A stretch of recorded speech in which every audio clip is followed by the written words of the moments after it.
भाजपा महायुतीचे अधिकृत उमेदवार अक्षय कर्डिले यांच्या प्रचारासाठी त्यांच्या पत्नी प्रियंका कर्डिले आणि अहिल्यानगर महापालिकेच्या महापौर ज्योती गाडे यांचा गावभेटी दौरा सध्या जोरात सुरू आहे। गावागावात होत असलेलं जल्लोषात स्वागत आणि नागरिकांचा उत्स्फूर्त प्रतिसाद पाहता कर्डिले यांच्या प्रचारानं वेगळीच उंची गाठली आहे। प्रचार सभांमध्ये बोलताना प्रियंका कर्डिले यांनी दिवंगत आमदार शिवाजीराव कर्डिले यांच्या कार्याची आठवण करून देत भावनिक साद घातली।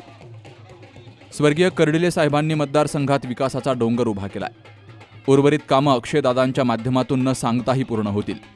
साहेब, गेल्यापासून तुम्ही आम्हाला ज्या पद्धतीनं साथ दिली आहे तशीच साथ अजून 1 महिना द्या। पुढे फक्त आदेश द्या, आम्ही काम करून दाखवू। राहुरीची जनता हाच आमचा खरा आधार आहे, असंही त्यांनी ठामपणे सांगितलंय। साहेबांकडे फक्त काम सांगायचं असायचं आणि ते आपोआप पूर्ण व्हायचं। आता त्याहून एक पाऊल पुढे जाऊन अक्षयदादा विकासाला नवी गती देतील, असा विश्वास नागरिकांनी व्यक्त केलाय। प्रचारादरम्यान अनेक ठिकाणी दिवंगत आमदार शिवाजीराव कर्डिले यांच्या आठवणींनी वातावरण भावूक झालं।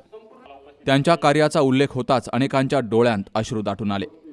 अक्षय कर्डिले हे शिवाजीराव कर्डिले यांच्या तालमीत वाढलेलं नेतृत्व आहे। कोणता डाव कधी आणि कुठे टाकायचा याचा अचूक अंदाज त्यांना आहे। ही फक्त अक्षयदादांची निवडणूक नाही, तर आपली सर्वांची निवडणूक आहे, अशा प्रतिक्रिया नागरिकांनी व्यक्त केल्यात। वृत्तसंकलन विभाग, सी न्यूज मराठी, अहिल्यानगर।